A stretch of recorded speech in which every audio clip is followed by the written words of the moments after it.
Scott contacted me again, so first of all, thanks for having me. Obviously, I do this out of my own, the good of my own time. It's away from my family, away from my house. I work a lot of hours between my job and trying to be a tournament angler, trying to run RV Bass, and trying to help a group of, I think we're close to 35, 40 anglers across the United States right now with RV Bass. So I'm a busy dude, and it's hard for me to take time and come do these things, but I like doing it. So I will pretty much cram myself to make sure I can come to these things. So when Scott gave me another opportunity, and he said, here, I want you to come back. I said, well, what's your list? Like, what's your list? And he showed me what you guys were doing, like tournament-wise, as a club. And you guys, there's some great fishermen. Congratulations to Chuck, top 10 in FLW co-angler. That's actually way harder than you guys can even imagine. So my hat goes off to you because there's a lot of work. He puts a lot of time in. He leaves his home and his family. And to be top 10 in that is difficult because every guy in the back of the boat at that level could win on the front anywhere. They're good sticks, so congratulations. Keep it up. Go take it home, man. But anyways, what I'm getting at there is you guys get a lot of good speakers. You guys get Ken Ma, and you get some other people that are Delta prolific and some of these other bodies of water. And I could talk about that stuff. I'm pretty good out there too. When he gave me the choice of what to talk about, and you guys had Pardee on the map, I said, there's one that no one talks about.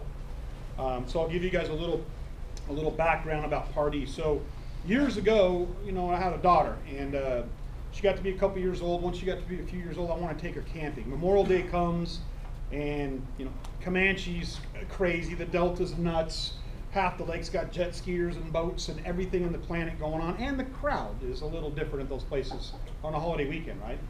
So me and my buddy and my other friend all had children. We all went to Pardee because it's clean. There's no jet skiers, no skiers. It's a beautiful impoundment. It's stocked with trout, so we can fish right at the ramp. And of course, everybody knows, if you know anything about Pardee, it's got magnum smallmouth in it and some humongous largemouth in it. It is nothing like the El Salto stuff. As soon as I finish here, I'm driving to Mexico. But Pardee is a beautiful lake. It's usually got super clear water. It's pretty good size. It's not gigantic. It's pretty good size. But it's a clean place to take your kids, take your family, and hang out. So what it did is it gave me about 12 or 15 years during the month of May for a week on Lake Pardee. So I've seen it, I've experienced it, I've learned a lot about it. It's an incredible fishery.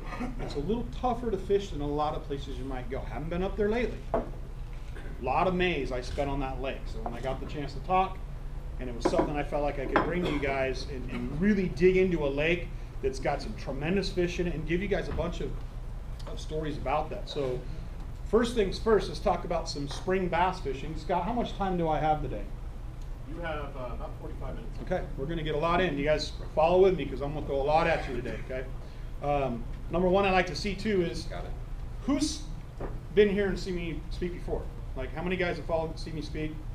So about almost maybe half the room or so, around that. How many of you guys follow RV Basketball? Go on our website and look at stuff. All right, thank you, because that's why I do what I do, is try to help people, so I understand that part. Chuck, you better get on there. Yeah, and if you're not following us, we have a website, rbbassfishing.com, rbbassfishing.net. We have Facebook. Go on there. Like us, follow us. We'll interact with you. We got a growing YouTube channel. We're on Instagram and we're on Twitter. So whichever way you guys like to do stuff, cool. But I will say this one cool thing. Go to our website, the top right corner, and sign up for RV Bass News. Reason being is if I do a fishing report, Danny does a fishing report, or any of our 30 guys, and we got some really good young up-and-coming tournament anglers that are doing really well. When they write reports, if you sign up for that e-news, it will get delivered to your email automatically. So you can go about your busy life, open up your email. Oh, look at that, Delta report, bam, right to the website. Okay, you don't have to deal with Facebook if you don't want, or go look at videos if you don't want. Those are meat and potato reports to help you guys have a better idea how to go out this weekend and catch some fish. So please go to our website and sign up for the RV Bass News. Follow us on any other social media channel that you'd like. Okay, so springtime bass fishing, one of my favorite times. Obviously, it's a favorite time for a lot of people because it's when the big fish finally move to the bank.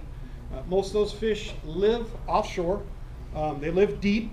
They live offshore, and they got certain little spots they kind of rotate every year. And then the spring comes, and these fish are going to start to migrate to where they're going to spawn. So we're going to talk first about, the basics of where to bass spawn first, and what to visually look for, not just in the water, but what's right there for us to see. There's a lot of key things you can learn about spawning bass just by looking at the environment. So one of the first things is, you know, obviously warming water is important. Time of season is important. Bass start spawning in Florida in what, December, if you're fishing FLW tour? So, you know, they start bed fishing down there in December, and as you work your way across our country, you know, December, January, February, through Texas, up into Southern California, we kind of tend to be a March, April, May area.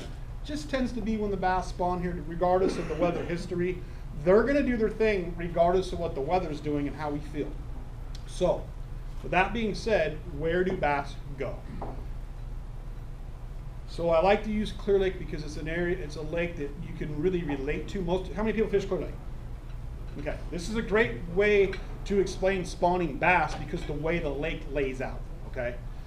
You got a big giant bay up north, you got a funnel in the middle of the lake, and you got the south with the deep ponds, right? Bass are gonna spawn first in the north, it's shallow. Water heats up faster, there's more sunlight penetration, so we're gonna turn the corner and just look at the north half of the lake. So everybody's got a pretty good vision in their head of the north side of Clear Lake, right? It's a big giant bay, it's flat, the middle might be 20, 25 feet on a high water year. Most of the stuff you're fishing is 10 foot or less, right? So the first area spawning bass are gonna go to is going to be the north bank, okay? Couple reasons, sunlight angles, okay? Where that sun comes up at and where that light's beaming, that water is gonna warm the first thing that's gonna warm. The second thing is it's protected from the north wind.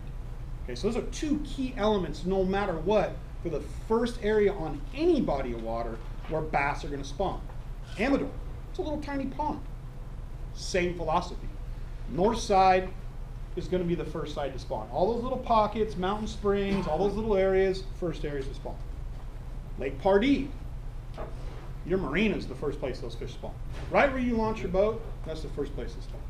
It's flat, it's shallow, it's got a lot of fish get kind of let go in there. Trout are about that big. Might want to throw a couple swim baits around, but that's the first area they're going to spawn. Again, think in your head how that relates to Clear Lake, right? It's this side, it's the north side, okay? It's the first area the fish are going to spawn. What are some things that we're looking at there? The North Lake is wide. The wider a body of water, the less current, okay? Spawning bass don't like current, okay? Before they spawn they do, and after they spawn they do. But during the spawn, the wider an area of body water is, the less current it's gonna have, unless of course it's blowing that day, but generally, rule speaking, wide, north side, right? So we got a couple pieces of the puzzle. Time of season, wider areas, less current, north, south facing bank, right? Those are just three simple things you could take on any body of water. You could take them into the Delta. Everybody know what Frank's Track looks like. So what side are they going to spawn on first? Most likely this side. They'll rotate around that bay and spawn all over, but that's the first area they're going to spawn just because it has all the same elements. It's wide, it's protected from the north wind, sunlight penetration. So those are some elements you can look at for spawning fish. What's the next thing you can visually see? We know fish will tend to spawn on hard bottoms. If you go to El Salto, they'll dig giant crater holes. Probably meant multiple fish spawn in those holes. That's probably why those holes are so big. Not just because they were double-digit bass, but there's only so many fertile areas on a body of water, period. And all those fish are going to those banks. That just means they have to go in waves. They'll sit out here, they'll move up, right? So how do we know where those areas are at? Toolies are one indicator of many that you can use for where the bass are going to spawn first. Now, does anybody fish Pardee when it's full? They don't exactly have toolies, but they have little king grass. We're going to say you got the main body that's real wide, and it's an entire river arm, right? That river arm has pockets off it all over the place. Coves, V-ditches, guts. V-ditches are like steeper guts. Those big fish will follow some of those steeper guts up. But as you go up that river, all those little pockets you need to be checking in practice because one of them is going to have it in it. They'll just pull off into one pocket and be like magic pocket, okay? I've ran into that lake over and over and over again.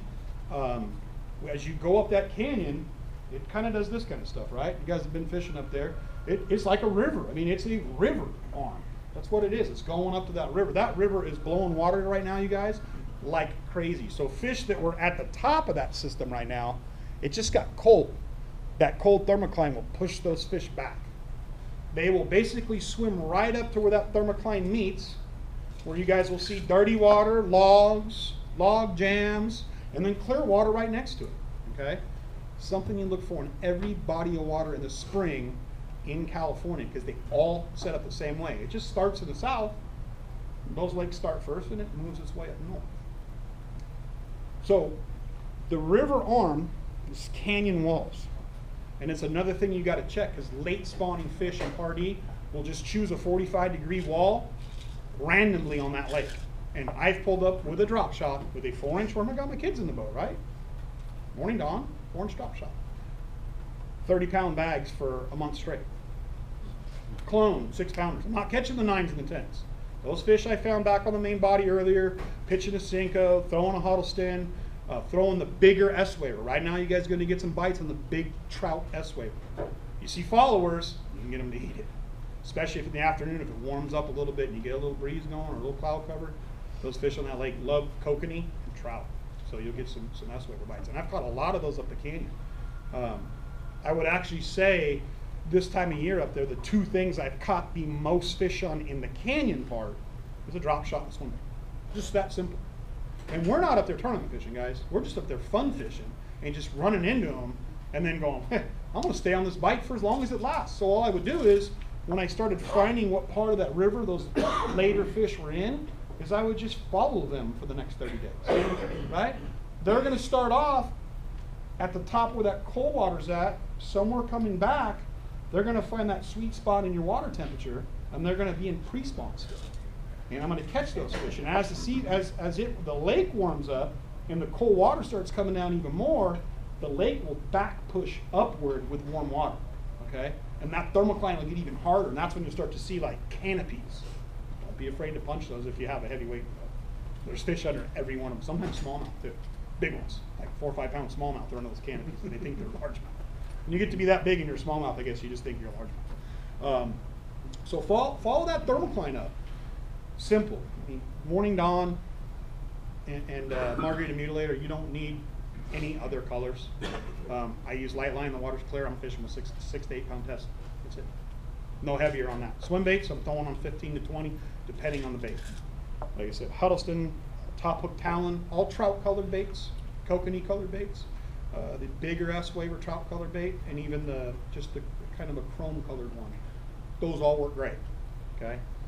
You guys, someone is going to run into a fish right around double digit at that time. There's enough of you guys here casting and throwing stuff out that someone's going to catch one that's double digit that has not spawned yet. There is gigantic fish in that lake. They're difficult to track once they get past 10 pounds there. They're just, I don't know, they just go out sitting 120 feet of water and suspend, or what they do, they just don't make themselves very visible. So, an amazing lake. So let's get a little bit of smallmouth talk in there. Most of those fish will have spawned. They won't be in the backs of stuff. What they'll be is on your secondary points that lead to coves. So smallmouth and largemouth don't really like to interact with each other.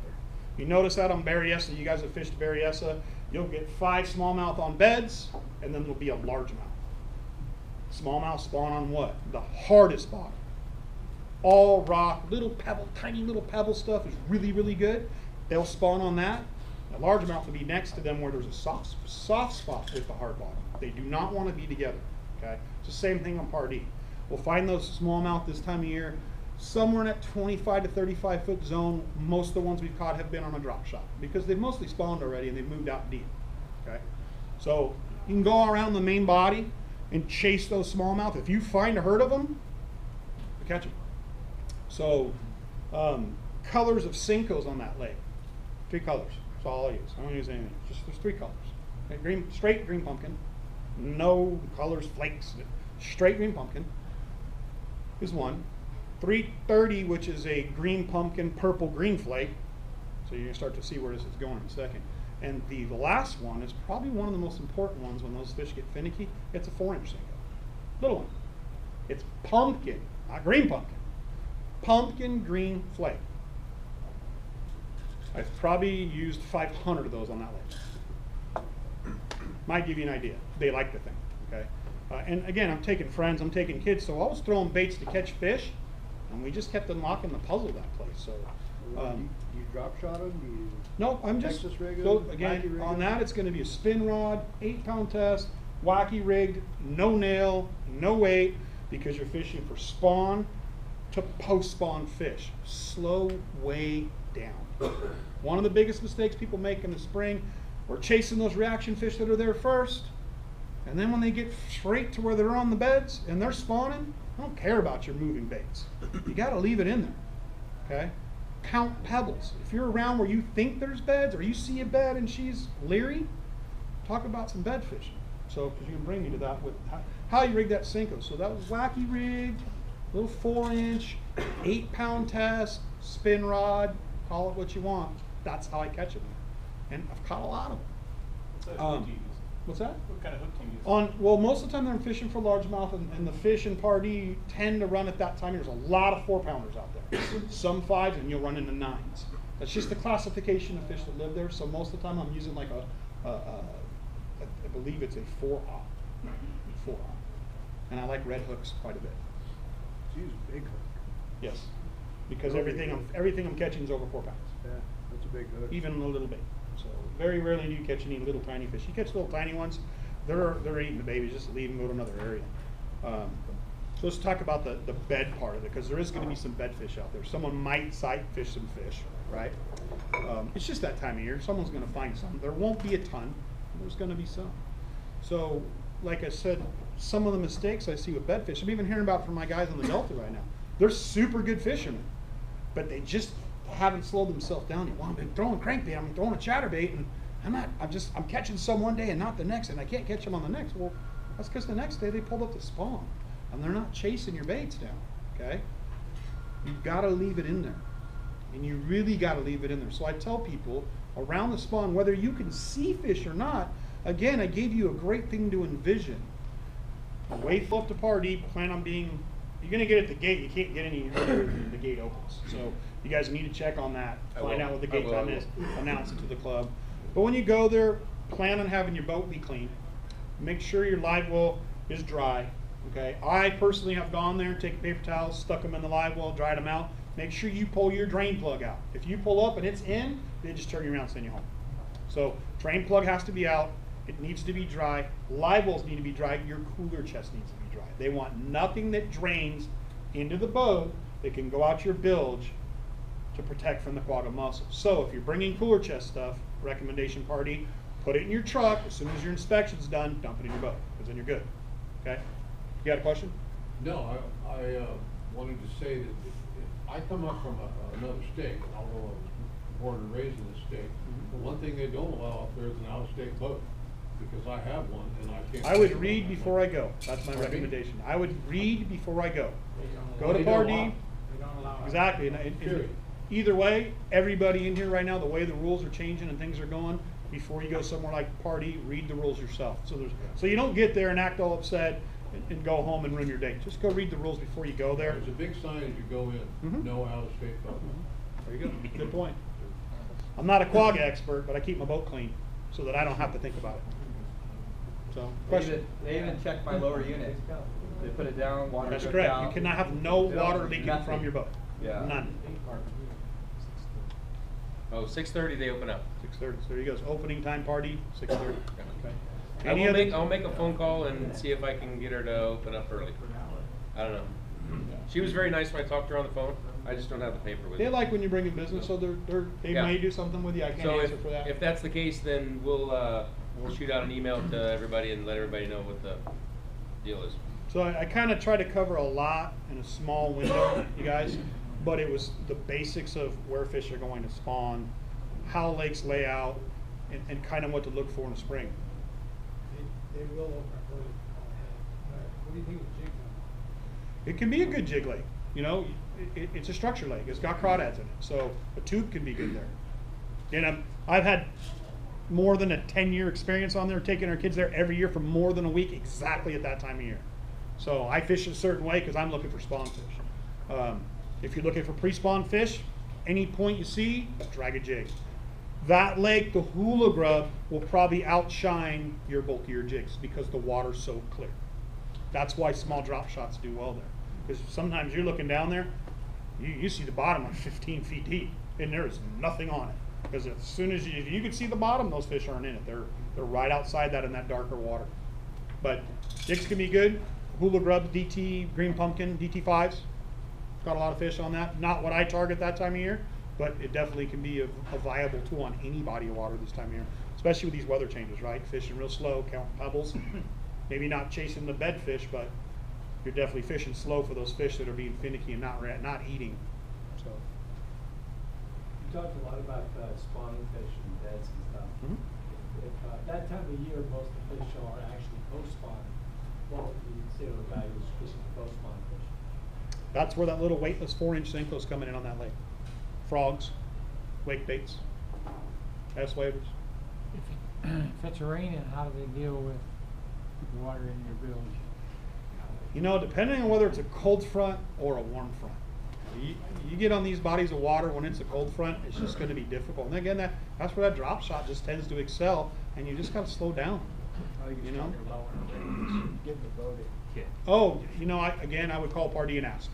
I'm not a Pardee expert as far as I don't work for the lake or any of that stuff. I've just fished it a lot. So that's something you would want to call Pardee. I've had that same question in my head. What if it's raining? It's gonna rain, guys, and you have the cover for your boat, put the cover on. So again, they want it dry. That's the bottom line. So You go up early, you can also get, they'll put a piece on your boat, so you can go back in without having to go back to inspection. So if you are gonna pre-fish and you're not gonna go anywhere else, save some time. yeah, you only have to check Inspection once. belt. Yeah, they put the little clip on They there, put the clip on there and on the when you get bow, back in yeah. there, So like we camp there, they do that. We can go in and out of the water. We're fine. Only one check. yeah. What's your S-waver setup? 7'6", medium heavy, fast tapering tip. I use the Veritas rods. That's what I throw. They run about $100 right now. In fact, I think they're $80 because they're going to the new models. That's the rod I've been throwing S-wavers on since they first came out and the Veritas was available. I prefer to throw it on fluoro, 15-pound to 20-pound line. So if I'm using I don't like to use the numbers, the mid-size S-waver, which is a 168, I'll throw that on 15-pound fluorocarbon. If I'm throwing the big one, it's 20. Straight fluorocarbon or fluorocarbon? Straight fluorocarbon. Do not throw braid when I throw swim bait. Don't think it's necessary. Just me. Anybody else? How about you, Sam? Alabama rigs. He said he's gonna bring that up. Definitely a pre-spawn bait, not a spawn bait. Most of the time, Pardee right now is spawn to post-spawn. So that's kind of where I focused for you guys at with the fish are usually do. Now, as I told you, you can go up that river and find that thermocline. There will be pre-spawn fish, and they will eat an Alabama rig. The difference is, if I'm throwing an Alabama rig on Pardee, I'm probably throwing swim baits that are about that big on them. 5 of them. What? Yes, I want them to be the same size as little kokanee. That's what they eat there. So going back over the forage at Pardee, crawfish, bluegill, bass, they eat bass. There's trout and kokanee. And a largemouth there forage on trout and kokanee, that's what they eat. So kokanee get stocked, they're about that big. They grow up, they're about that big. Makes my pocket hurt. It also makes the bass's jaw hurt when you hook up on a couple of them, I think. So it is another way to search for fish. It's an aggressive way to search for fish when they're feeding. Again, I'm going to throw a swim bait because I know what they eat there, and I've caught so many of them on, and I'm already confident throwing a swim bait. I don't throw giant ones. Again, I'm throwing an S-waver and a mid-size to the big one. Most of the fish that I've caught on swim baits, some Huddleston and a lot on the top of talon in kind of a naked trout color. They really like that bait on that lake. In fact, sometimes I actually slow down throwing the talon there because they choke it and they're bleeding. So I'll throw the Huddleston because it hooks them more towards the front of the mouth, and then I'm not hurting fish. I get all emotional when I catch big fish and I hurt them. It kind of, yeah, I don't feel good when that happens. It kind of bothers. It's something that happened when I was a kid. Me and my buddy, we'd go fishing, and if we caught big fish and we go to try to revive them and they swallowed the hook, and back when we were kids, we're trying to pull the line out. We don't know any better. We're just trying to pull the line out, get our tackle back, and then let the fish go. And if we did that and ever injured a fish and it didn't do well, me and my friend would get pretty emotional of it. We're just so tuned into taking care of these fish because we want to come back and catch them when they're big. So, you know, the weather is definitely going to be interesting to see what happens, you know, 3 weeks from now. I mean, we just went from winter to summer, A bunch of fish just pulled up and spawned everywhere just now, quickly. They only need 1 or 2 days of this weather. They've been waiting. They will pull up and spawn quick, and then you're going to have some little waves of fish that do their thing. That's why I said I would focus up somewhere in that canyon, looking to find where that sweet spot's at that they're rested up still and they haven't spawned yet. So, anything else? Too soon to throw a frog at Clear Lake, you think? No. Bass start eating topwater stuff in the mid-50s. Not a lot of them. Delta bites, half of our friends were catching frogfish in February, just not talking about it. 58 degrees, they started catching them. Again, weather conditions, some fish have moved up and spawned. They're very susceptible to a frog. They're tired, they're lazy, they don't like things that move very fast, and they need a good sized meal. And they're gonna execute the bite almost every time. You're saying like the bigger fish like to spawn a little bit out deeper, like how deep you think? The late spawners like to spawn out deeper. I've caught fish spawning in clear water all the way out to 12 foot of water. And you'll see something down there that's a little different. Like I can go back to when I fished Amador a lot as going up too, you know. And I've seen some gigantic fish spawn May and June. They're always out deeper off the bank. The water gets clear. Most of the pressure of fishing is done. And those fish will spawn deeper. And that's where I said you'll see males that you'll be like, oh, look at that female. And then the big one moves in. You're like, whoa, you know, oh, geez, that's the female. So big fish, there is big fish that will spawn late. I've seen bed fish in Clear Lake in August. You know, there's the kind of the false spawn on the Delta in the fall. Clear Lake has the same thing. There's some fish that just spawn when they want to. And again, if it keeps getting cold and it keeps getting windy, and there's only so much protected area for them to spawn that has the right bottom, only so many can move in. That's, you know, these giant holes he's talking about. Probably, we saw a hole last year in Mildred Island on the Delta. There was 6 fish spawning in this hole at the same time, and one was over 10 pounds. Had her bite twice, and then the clock struck 3 and we had to go.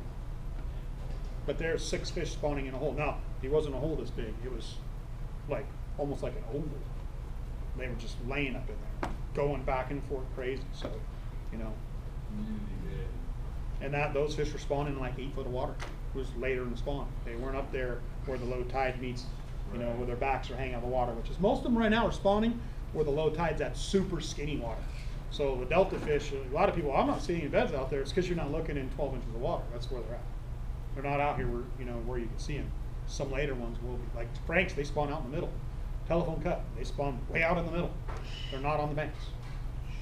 Now the right tide, you have the right water clarity and the right week of the year because they do it quick on those areas. So there's spawn fish all over offshore.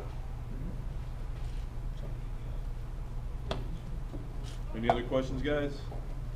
I have a couple Orby Bass stickers up here if you guys want any, and a couple of cards if you guys want to get a card, contact us later or anything like that. I'm pretty interactive with people. Again, I ask you guys to go to just our website, sign up for news, so when we do fishing reports or product reviews, it gets emailed right to you guys. I appreciate you guys having me. I have fun when I do this. I hope you guys learned something.